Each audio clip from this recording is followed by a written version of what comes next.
आप सभी लोगों का ग्लोबल आईटीआई यूट्यूब चैनल में स्वागत है। ठीक है, आज हम लोग इलेक्ट्रीशियन ट्रेड थियरी 500 पूर्ण महत्वपूर्ण प्रश्नों की सीरीज का भाग 18 हल करेंगे, जो कि आईटीआई द्वितीय वर्ष के लिए छात्रों के लिए है। अगर ये क्वेश्चन आपको पीडीएफ के रूप में चाहिए तो पीडीएफ डाउनलोड करने के लिए www.globaliti.org पे जाके विजिट करना होगा। ठीक है, हम लोग क्वेश्चन नंबर 351 देखेंगे। ठीक है, कह रहा है कि एम्पलीफायर सर्किट का प्रकार क्या है ना। दिया है कॉमन बेस प्रवर्धक, बी दिया है कॉमन एमिटर एम्पलीफायर, सी दिया है class B push pull amplifier और डी दिया है कॉमन कलेक्टर एम्पलीफायर। देखिए आपको दिख रहा होगा ना, ये हमारा एमिटर है, ठीक है, बेस है, कलेक्टर है, आपको दिख रहा होगा। देखिए एमिटर कनेक्ट नहीं है यहाँ पे, आपको दिख रहा होगा कि कॉमन एमिटर है, लेकिन कॉमन एमिटर यहाँ पे कहीं कनेक्ट नहीं है। ठीक है, आप देखें जो सोर्स हमारा है, सोर्स कहाँ है, ये पॉजिटिव ये निगेटिव। यहाँ से आप देखें तो ये गया है इनपुट में भी गया है और ठीक है, और यही कलेक्टर से यहाँ पे भी देखना है। ठीक है, इनपुट से जुड़ा है, मतलब कि कलेक्टर में क्या हो रहा है, इनपुट के रूप में भी कॉमन हो रहा है और आउटपुट में भी क्या हो रहा है, कॉमन हो रहा है।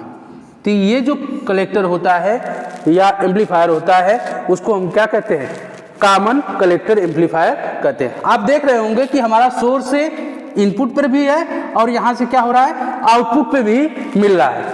कॉमन कौन सा हो रहा है, कलेक्टर हो रहा है। तो ये जो एम्पलीफायर होता है, इस प्रकार का एम्पलीफायर वो क्या कहलाता है, common collector amplifier. Option number D क्या होगा, सही होगा।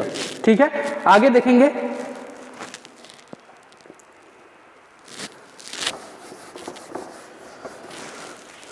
कह रहा है कि 220 वोल्ट आरएमएस ना, रूट मीन्स स्क्वायर ना, एसी वोल्टेज का पिक वोल्टेज क्या होता है ना। तो पिक वोल्टेज बराबर होता है ना, पिक वोल्टेज इक्वल टू होगा सप्लाई वोल्टेज या आरएमएस वोल्टेज है ना, आरएमएस वोल्टेज इनटू कह सकते हैं 1.414। ठीक है, तो आरएमएस वोल्टेज कितना होता है कितना यहाँ पे दिया है 220 वोल्ट दिया है, तो यहाँ पे 220 कर लेंगे इंटू 1.414 गुणा करेंगे तो हमारा आएगा 311.17 वोल्ट। ठीक है, ऑप्शन देख ले, गुणा करेंगे कितना आएगा 311.17 वोल्ट। ऑप्शन देख लें 110.02 वोल्ट, बी दिया है 111.17 वोल्ट, सी दिया है 312.25 वोल्ट और डी दिया है 315.20 वोल्ट। तो आपको ऑप्शन दिख रहा होगा क्या, ऑप्शन नंबर बी ना, 311.17 वोल्ट। ठीक है, ऑप्शन नंबर बी हमारा क्या है, सही है। अगला क्वेश्चन देखेंगे।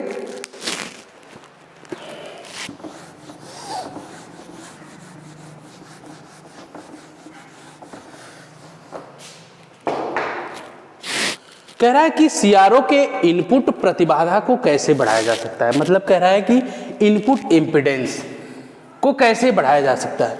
तो सीआरओ की जो नोब होती है, प्रोब भी बोलते हैं इसको, अगर उसमें हम रेजिस्टेंस जोड़ दें, ठीक है, सीआरओ के नोब में हम क्या करें, एक रेजिस्टेंस कनेक्ट कर दें, तो जिससे उसका इनपुट इम्पीडेंस को क्या कर सकते हैं, बढ़ा सकते हैं।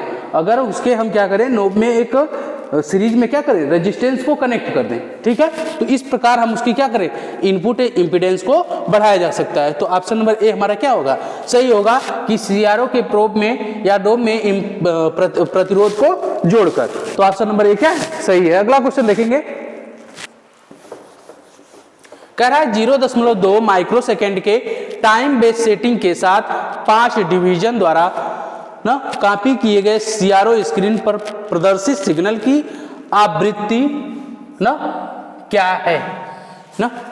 टाइम बेस डिवीजन है ना, टाइम बेस डिवीजन कितना दिया है, 5 है ना, तो और समय दिया है क्या 0.2 माइक्रोसेकंड। टोटल टाइम हो जाएगा, टोटल टाइम हो जाएगा is equal to time base division कितना है 5 है गुणे 0.2, तो यहाँ से कितना आ जाएगा, माइक्रो सेकेंड में है तो आ जाएगा 1 माइक्रो सेकेंड अगर इसको सेकेंड में बदलेंगे तो आ जाएगा 1 × 10⁻⁻6 सेकेंड, ठीक है।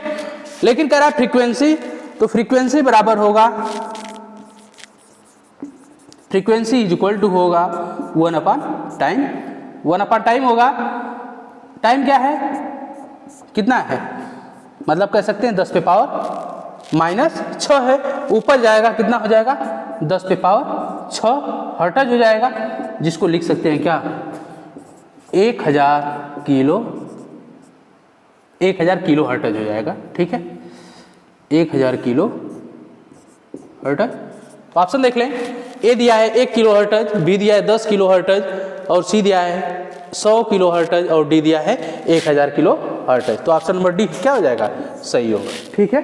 अगला क्वेश्चन देख लेंगे।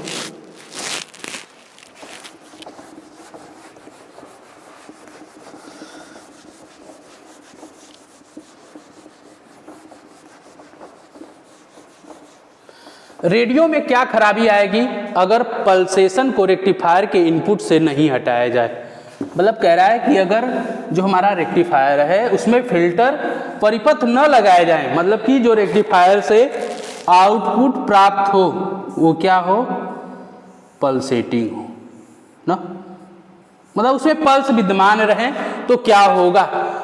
ए दिया है अनुचित ट्यूनिंग, बी दिया है कोई प्रतिक्रिया नहीं, सी दिया है गुनगुनाती, हमिंग कह सकते हैं, गुनगुनाती आवाज मतलब हमिंग, ठीक है, और डी दिया है कम आवाज के साथ काम करता है। देखिए जब यहाँ पर पल्स रहेंगे, विद्यमान रहेंगे, मतलब कह सकते हैं कि उसके साथ फ्रीक्वेंसी का होना, ठीक है। हमारे डीसी में क्या हो, अगर फ्रीक्वेंसी हो तो रेडियो में क्या खराबी आएगी, तो कह सकते हैं उसमें गुनगुनाती आवाज क्या होगी, आएगी, ठीक है। अर्थात कह सकते हैं कि हमिंग के साथ उसमें आवाज आएगी, ठीक है। तो ऑप्शन नंबर हमारा सी क्या होगा, सही होगा, ठीक है।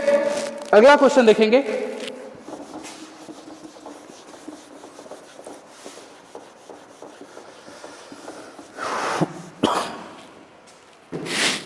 कह रहा है रिक्तीकरण क्षेत्र मतलब डिप्लीशन लेयर कैसे व्यवहार करता है।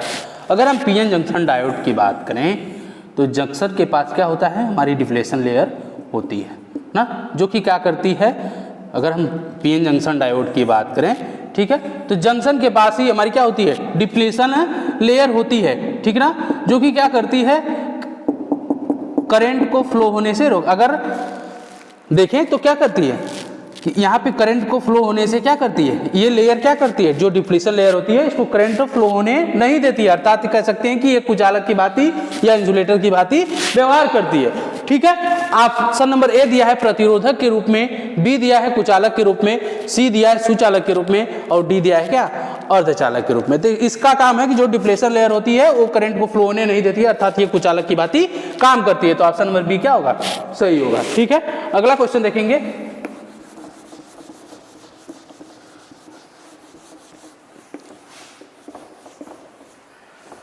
कह रहा है कि 66 वोल्टेज लाभ, मतलब वोल्टेज गेन कह रहा है, 66 वोल्टेज लाभ और ट्रांजिस्टर के 100 बीटा के साथ कॉमन एमिटर एम्पलीफायर की शक्ति लाभ क्या होगा।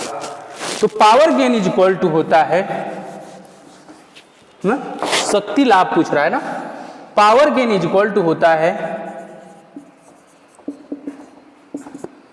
Voltage gain into current gain, ठीक है। इसी बीटा को हम क्या बोलते हैं, करंट गेन भी बोल सकते हैं, ठीक है। तो वोल्टेज गेन कितना दिया है, 66 दिया है, और करंट गेन यहाँ बीटा कितना है, यहाँ पे करंट गेन ही क्या होता है, बीटा होता है, या बीटा को हम करंट गेन बोल सकते हैं। तो कितना दिया है, बीटा का मान 100 दिया है, यहाँ पे कितना हो जाएगा, 6600 हो जाएगा, ठीक है। ए दिया है 1.5, बी दिया है 166, सी दिया है 0.66, और डी दिया है क्या, 6600, ठीक है। तो ऑप्शन नंबर डी हमारा क्या होगा, सही होगा, ठीक है।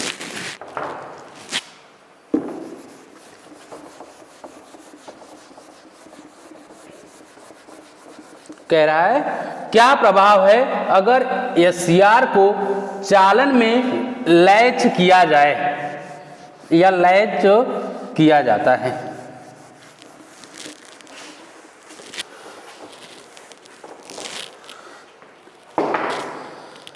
देखिए लैंचिंग क्या होता है कि लैंचिंग में हमारी आती है क्या, लैंचिंग में रिले भी आती है, ठीक है, जिसका उपयोग हम क्या करते हैं एसी सर्किट पे करते हैं, ठीक है। उसका काम क्या होता है कि अगर मान लीजिए हमारी, ठीक है, पॉइंट है, ठीक है,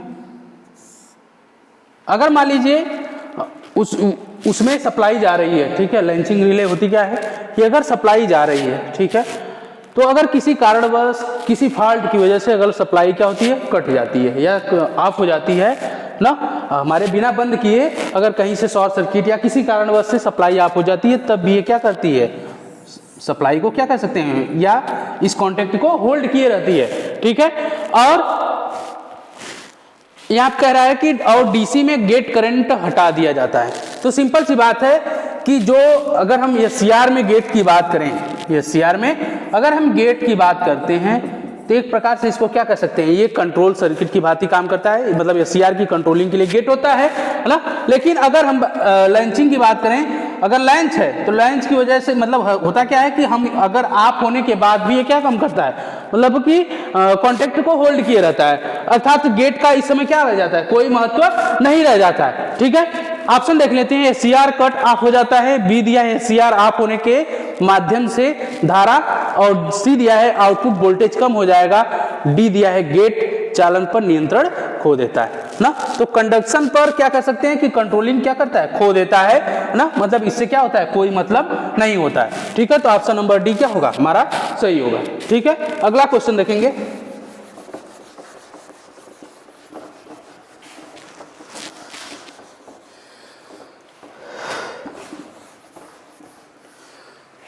कह रहा है जे फेट में ना पिंच ऑफ वोल्टेज का क्या प्रभाव है।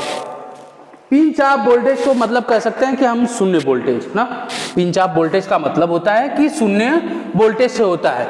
जब पिंच ऑफ वोल्टेज का क्या प्रभाव होता है, उस कंडीशन में क्या होगा कि हमारी जो ड्रेन करंट होती है ना, मतलब जब वोल्टेज ही शून्य हो जाएगा, पिंच ऑफ वोल्टेज का मतलब होता है कि शून्य वोल्टेज, जब वोल्टेज ही शून्य हो गया तो उस समय ड्रेन करंट भी क्या हो जाएगी, शून्य हो जाएगी। तो ऑप्शन नंबर हमारा बी क्या होगा सही होगा, ठीक है। अगला क्वेश्चन देखेंगे,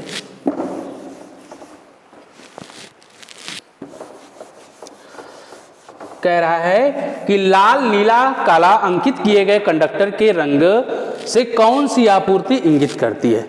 देखिए लाल नीला काला की बात किया है, कह रहा है कंडक्टर के रंग से कौन सी आपूर्ति इंगित करती है। तो आप समझिएगा कि जो हमारी 3 फेज सप्लाई एसी की बात करें, एसी 3 फेज सप्लाई में अगर हम बात करें तो हमारे जो 3 फेज कंडक्टर होते हैं वो होते हैं RYB। तो ये तो इसी एसी सिस्टम को इंगित नहीं करेगा, या 3 फेज कह सकते हैं एसी सिस्टम को ये क्या करेगा, इंगित नहीं करेगा, क्योंकि यहाँ पे दिया लाल नीला और काला ना। तो ये क्या है, डीसी 3 फेज वायर सिस्टम को ये क्या करता है, इंगित करता है, जिसमें हमारा लाल जो होता है वो किसको दर्शाता है, रेड कलर जो होगा वो किसको दर्शाएगा, वो दर्शाता है पॉजिटिव को, और जो हमारा ब्लू है वो दर्शाता है निगेटिव को, और हमारा जो ब्लैक है वो दर्शाता है ग्राउंड, अर्थात क्या कह सकते हैं अर्थ को ना, ग्राउंड को या अर्थ को दर्शाता है। तो ए दिया है 3 तार डीसी आपूर्ति प्रणाली, बी दिया है एकल फेज एसी प्रणाली, सी दिया है 3 फेज एसी आपूर्ति प्रणाली, और डी दिया है 3 फेज एसी सिस्टम उपकरण। तो ये क्या है, 3 तार डीसी आपूर्ति प्रणाली है। तो ऑप्शन नंबर ए हमारा क्या है सही है। अगला क्वेश्चन देखेंगे,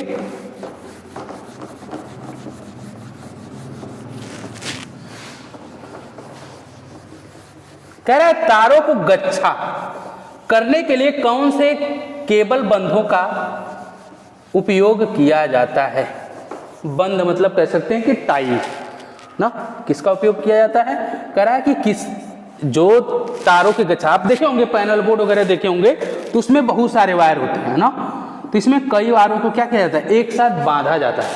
तो कह रहा है कि कौन से गच्छे मतलब जो टाई होती है जो बांधने के काम करती है, जो तारों को कई तारों को केबलों को, तो वो कौन सी होती है। कह रहा है रेशम बंद है, मतलब रेशम टाई है, बी दिया है पीवीसी बंद है, पीवीसी टाई, और सी दिया है नायलॉन बंद, ठीक है, और डी दिया है सूती बंद, ठीक है। देखिए कहीं कहीं पर आपको देखे होंगे आप कि जो हमारे पैनल बोर्ड होते हैं उसमें जो तारों का गच्छा होता है, जो कई तार होते हैं उनको बांधने के लिए हम कहीं कहीं पर पीवीसी टाई का भी यूज करते हैं ना, और कहीं कहीं पर हम नायलॉन का भी यूज करते हैं ना। कहीं कहीं पर हम इसको बांधने के लिए किसका उपयोग करते हैं, पीवीसी टाई का भी करते हैं, और कहीं कहीं पर आपको देखने के लिए मिलेगा नायलॉन टाई भी होता है। ठीक है, तो आप अगर ये दोनों ऑप्शन मिलेंगे, ऐसे एक साथ मिलेंगे नहीं, गलती से आ गए हैं, ठीक है, लेकिन आप हमेशा करिएगा जब ये दोनों मिल जाएं तो वहां पे आप क्या करेंगे, नायलॉन बंद को ही करेंगे, नायलॉन टाई को, क्योंकि ये क्या होती है, इसकी आयु क्या होती है, पीवीसी की अपेक्षा अधिक होती है। ठीक है, तो ऑप्शन नंबर सी हमारा क्या होगा, सही होगा। ठीक है, अगला क्वेश्चन देखेंगे, कह रहा है कि पैनल बोर्ड असेंबली में किस उपकरण से बचा जा सकता है। ए दिया है सेंसर, बी दिया है संकेत दीपक, और सी दिया है विलगित स्विच मतलब आइसोलेटिंग स्विच, और डी दिया है पुश बटन स्विच। देखिए संकेत दीपक मतलब इंडिकेटिंग लैंप जो होते हैं, इनका उपयोग तो हम पैनल बोर्ड में करते ही करते हैं। आइसोलेटिंग स्विच का भी उपयोग किया जाता है ना, और पुश बटन स्विच भी आप देखे होंगे पैनल में यूज किया जाता है ना, मतलब ये तीनों यूज किए जाते हैं ना, लेकिन सेंसर का उपयोग हम नहीं करते हैं। सेंसर का उपयोग हम फॉल्ट को सेंस करने के लिए यूज किया जाता है, जो कि हम कहाँ लगाते हैं, उपकरण के पास लगाएंगे। अगर कोई मोटर होगी तो उसकी फॉल्ट को सेंस करने के लिए उस इक्विपमेंट के नजदीक लगाएंगे, अगर मोटर होगी तो मोटर के पास लगाएंगे। हम यहाँ पर पैनल बोर्ड में इसका उपयोग नहीं करते हैं। तो कह रहा है किस उपकरण से बचा जाता है ना, तो यहाँ पर किससे बचा जाएगा, सेंसर से बचा जाएगा ना, बाकी तीनों का हम यूज करते हैं ना। अगला क्वेश्चन देखेंगे,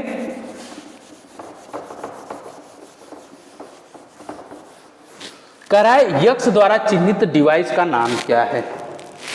ऐसे क्वेश्चन हम लोग एक बार पीछे भी पढ़ सके हैं और पीछे की सीरीज में। ठीक है, फिर देख लेते हैं। ये हमारा आप देखे होंगे, ये हमारा है थर्मल, ये समझ लीजिए है क्या ना, देखिए ये सिंगल फेज इंडक्शन मोटर का कंट्रोल सर्किट है ना, कंट्रोल सर्किट है, सिंगल फेज इंडक्शन मोटर का कंट्रोल सर्किट है। मतलब जहां पर सिंगल फेज सप्लाई होती है, फेज न्यूट्रल वायर होते हैं, वहां पे हम इस सर्किट का उपयोग करते हैं। ठीक है, और एक होती है पावर सर्किट होती है। ठीक है ना, तो ये क्या है, कंट्रोल सर्किट है ना, पावर सर्किट तो है नहीं। ठीक है, ये सिंगल फेज इंडक्शन मोटर की कंट्रोल सर्किट है ना। देखिए आप देख रहे होंगे ये हमारे क्या है, थर्मल ओवर लोड रिले लगी है ना। ठीक है, और ये हमारे यहां पर आप देख रहे होंगे कॉन्टेक्ट हैं, ये हमारे कॉन्टेक्ट जो हैं एनसी है ना, नॉर्मली क्लोज, जो कि स्टॉप के रूप में यूज किया जाता है। और एक हमारा कॉन्टेक्ट है ये, जो कि क्या है, नॉर्मली एनो है, जिसको बोलते हैं नॉर्मली ओपन, और इसका उपयोग ऑन के लिए यूज किया जाता है। ठीक है, हमारी देखिए ये क्या है, एनवीसी है, मतलब इसका पूरा नाम है नो वोल्ट कॉइल, या चुंबकीय कुंडली भी इसे बोलते हैं हम। ठीक है, देखिए जब हम क्या करते हैं, ऑन या स्टार्ट स्विच बोलते हैं इसको। ठीक है, जब हम ये क्या करते हैं, इस स्विच को मतलब दबाते हैं ना, पुश करते हैं, तो ये क्या होता है, सर्किट किधर से, अगर मान लीजिए इसको फेज माने, इधर क्या है एनवीसी की तरफ न्यूट्रल ले और इधर फेज लें, तो हमारी क्या होती है, करंट फ्लो होती है और इसके माध्यम से यहाँ जाती है एनवीसी के पास ना। अगर हम इसको ऑन करते हैं, दबाते हैं ना, नॉर्मली ओपन अवस्था में रहता है, जब इसको दबाते हैं तो क्या होता है, क्लोज अवस्था में आता है, और ये क्लोज अवस्था में रहता है, जब इसको दबाते हैं तो ये ओपन अवस्था में आ जाता है। ठीक है, ओपन अवस्था में हो जाएगा तो मतलब क्या हो जाएगा, स्टॉप हो जाएगा ना। और ये कब ऑन होगा, जब हम क्या करेंगे, इसको दबाएंगे। ये पहले किस में रहता है, ओपन अवस्था में रहता है, जब इसको दबाते हैं तो नॉर्मली क्लोज हो जाता है। ठीक है, यहाँ से करंट फ्लो होकर डायरेक्टली इधर जाने लगता है, लेकिन जब इसको हम छोड़ते हैं ना, जब स्विच को छोड़ेंगे तो ये क्या होता है, खुल जाता है। अब इस कंडीशन में अगर हम ये नहीं लगाएंगे ना, है ना। अगर हम इसको नहीं लगाएंगे तो क्या होगा, हमारी यहाँ सप्लाई नहीं पहुँच पाएगी, ठीक है। तो हम क्या करते हैं, एक ऑक्सिलरी कॉन्टैक्ट हम यहाँ पे क्या करते हैं, लगाते हैं, जिसकी वजह से सप्लाई क्या होती है, जब हम इसको छोड़ते हैं तो इसके माध्यम से क्या होती है, यहाँ पर चली जाती है, ठीक है, एनबीसी के पास चली जाती है, एनबीसी को चुंबकित किए रहती है, ठीक है। तो इसको हम क्या कह सकते हैं, सहायक संपर्क, या इसको बोलते हैं ऑक्सिलरी कॉन्टैक्ट, कॉन्टैक्ट बोलते हैं ना। इसका काम है कि होल्डिंग कुंडली के रूप में भी यूज किया जाता है, जिसको हम बोलते हैं एनसी कॉइल के रूप में भी, ठीक है, एनसी के रूप में यूज किया जाता है ना, नॉर्मली क्लोज के रूप में। जब हम इसको मतलब छोड़ते हैं जैसे ही, तो क्या होती है, इसके माध्यम से सप्लाई यहाँ पहुँचती है, जिससे क्या होता है कि इसको क्या मिलता है, सप्लाई मिलती है, और ये चुंबकीय कुंडली क्या होती है, चुंबकित हो जाती है, ठीक है। मतलब कि आप हो जाने के बाद भी NO को मतलब ये क्या करता है, सप्लाई इसके माध्यम से देता है, ठीक है, जिसको हम बोलते हैं क्या, सहायक संपर्क बोलते हैं। तो ऑप्शन नंबर हमारा डी क्या होगा, सही होगा, ठीक है। आगे देखें अगला क्वेश्चन।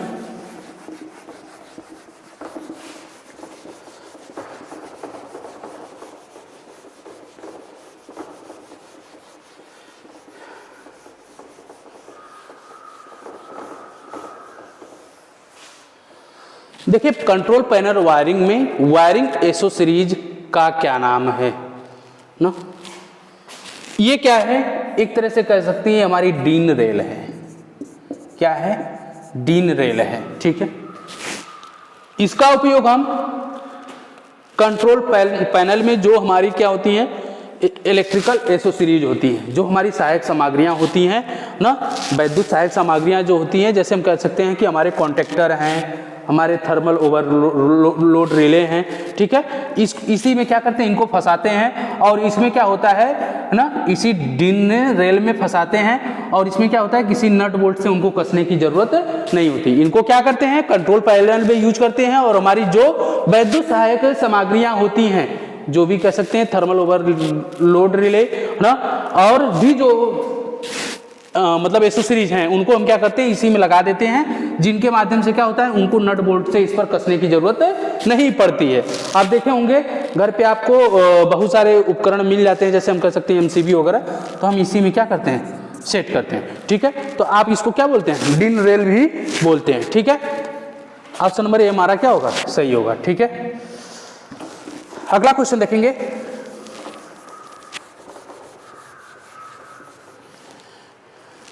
कह रहा है परिपथ में यक्स अंकित डिवाइस का नाम क्या है। अभी बताएं जस्ट पहले भी ना, ए दिया है संयोजक, बी दिया है नो बोल्ट कॉइल, सी दिया है स्टॉप बटन, और डी दिया है ओवरलोड रिले ट्रिप ना।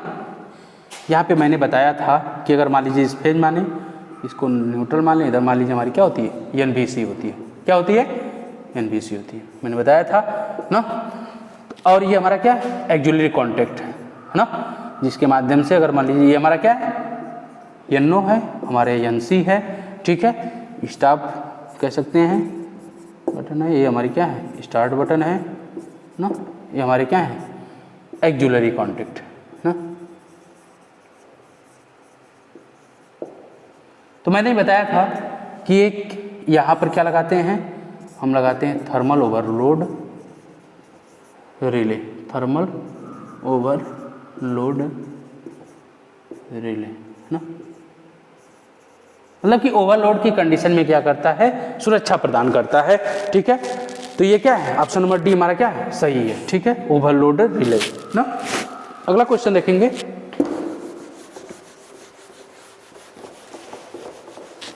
करा है कंट्रोल पैनल वायरिंग में प्रयुक्त सामग्री का नाम क्या है, ये भी देखे हैं ना।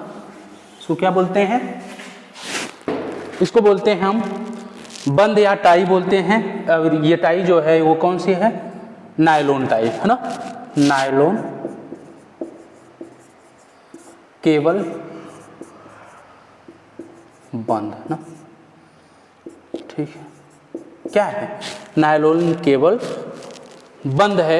ए दिया है तार फेरुल है, बी दिया है तार आस्तीन है, सी दिया है नायलॉन केबल बंद है, डी दिया है केबल बांधने की पट्टी है। तो ये नायलॉन केबल बंद है, जो क्या करता है, कई केबलों को आपस में एक साथ रख के उससे क्या किया जाता है, बांधा जाता है, ठीक है। तो ऑप्शन नंबर सी हमारा क्या है, सही है। ठीक है। अगला क्वेश्चन देखेंगे।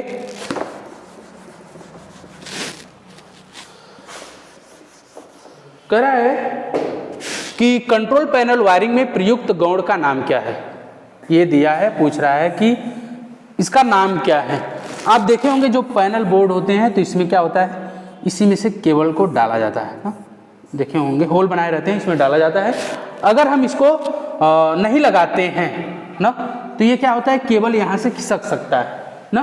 तो हम क्या करते हैं, हम एक क्रोमेट ना, ग्रोमेट भी बोलते हैं इसको, इसमें लगा देते हैं। इसको क्या बोलते हैं, ग्रोमेट लगा देते हैं। तो ये क्या होता है, पैनल बोर्ड में से खिसकता नहीं, ठीक है। तो इसका नाम होता है ग्रोमेट होता है। लक्स आप जानते हैं कि केबल के सिरों पर लगाया जाता है, टर्मिनल पर कसने के लिए ना। यहाँ पे क्या किया जाता है, लग लगाया जाता है। थिम्बल्स जानते ही हैं, ठीक है। क्रोमेट होता है या ग्रोमेट भी बोलते हैं इसको, ठीक है। तो जो होता है क्या कि इसमें पैनल बोर्ड में से ये क्या हो, वायर या केबल खिसके ना, इसलिए हम इसको लगाते हैं ना। ऑप्शन नंबर सी क्या है हमारा, सही है, ठीक है। अगला क्वेश्चन देखेंगे।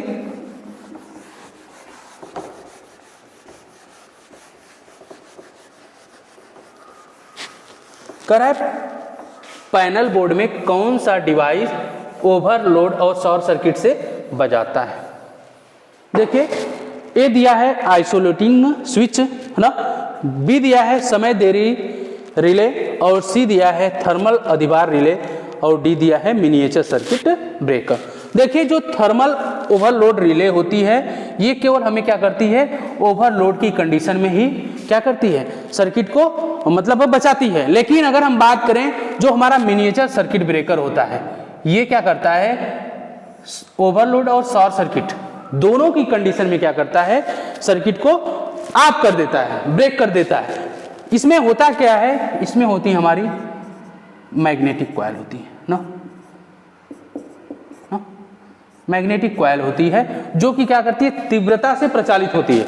और इसमें जो होता है ये क्या होता है, मतलब कह सकते हैं कि डिले, इसमें जो होता है कि कह सकते हैं कि ये मतलब उतना तेजी से प्रचालित नहीं होता। अगर शॉर्ट सर्किट होगी तो उस कंडीशन में इसको तुरंत प्रचालित होकर सर्किट को ब्रेक करना होता है। लेकिन ये होता क्या है कि ये थोड़ा इसको समय लगता है ना, तो ये क्या करता है, केवल ओवरलोड टाइम में ही क्या करता है, थोड़ा इसको ऑपरेट होने में समय लगता है। और उतने समय में क्या होगा, हमारी जो सर्किट होगी वो अगर उसको हम ब्रेक नहीं करेंगे तो उसमें जो भी डिवाइस लगाएंगे वो क्या हो जाएंगे, जल जाएंगी ना। तो उस कंडीशन में क्या होता है, इन दोनों की कंडीशन में, शॉर्ट सर्किट और ओवरलोड की कंडीशन में केवल हमारा क्या करता है, मिनिएचर सर्किट ही ब्रेक करता है सर्किट को, ठीक है। तो ऑप्शन नंबर डी हमारा क्या होगा, सही होगा। जबकि ये केवल ओवरलोड की ही कंडीशन में सर्किट को ब्रेक करेगा ना, क्योंकि ये देरी से प्रचालित होता है, ठीक है। अगला क्वेश्चन देखेंगे।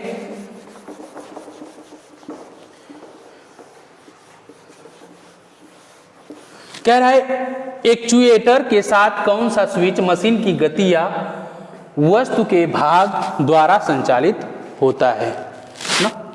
आप देखे होंगे फ्रिज देखे होंगे, उसमें टाइमिंग दिया रहता है, एक लिमिट स्विच होता है ना, एक लिमिट स्विच होता है, ठीक है। इसका काम क्या होता है कि जैसे मतलब इसको हम जब लगा देते हैं तो उतने समय बाद ये क्या होता है कि ऑटोमेटिक ऑफ हो जाता है। फिर ऑटोमेटिक ही कुछ समय बाद क्या होता है, जब उसका टेम्परेचर डाउन होता है फिर उस क्या होता है कि उस कंडीशन में क्या होता है, फिर प्रचालित होने लगता है। मतलब कि इसका काम है कि मतलब कुछ समय जो भी फिक्स कर लेंगे, मान लीजिए हम इस पर कर लिए 5 सेकेंड, ठीक है। 5 सेकेंड तक ये क्या काम करेगा कि सर्किट को ऑन अवस्था में रखता है, ठीक है। जैसे ही ये समय पूरा हुआ फिर 5 सेकेंड या 10 सेकेंड जो भी हम सेट कर देंगे, फिर उतने ही समय बाद ये क्या हो जाएगा, फिर अगर मान लीजिए 5 सेकेंड बाद ही कि ये 5 सेकेंड ही तक सर्किट को ऑन अवस्था में रखेगा, बाकी 10 सेकेंड तक ये क्या करेगा, ऑफ अवस्था में रखेगा ना। तो ये काम कौन करता है, लिमिट स्विच ही करता है, ठीक है। ऑप्शन नंबर ए हमारा क्या होगा, सही होगा, जिसका उपयोग हम फ्रिज में भी करते हैं, ठीक है, रेफ्रिजरेटर में, ठीक है। अगला क्वेश्चन देखेंगे। ऑफ लोड स्थिति में कौन सा स्विच संचालित होता है। तो ऑफ लोड स्थिति में जो स्विच संचालित होता है उसको हम बोलते हैं, एक ही स्विच है जिसको हम बोलते हैं आइसोलेटिंग स्विच, ठीक है। तो इस प्रकार हमारा क्वेश्चन नंबर 370 तक पूरा हो गया। बच्चों अगर ये वीडियो आपको अच्छी लगे तो ज़्यादा से ज़्यादा बच्चों को शेयर करें, ठीक है। और हमारे चैनल को लाइक, सब्सक्राइब और ठीक है।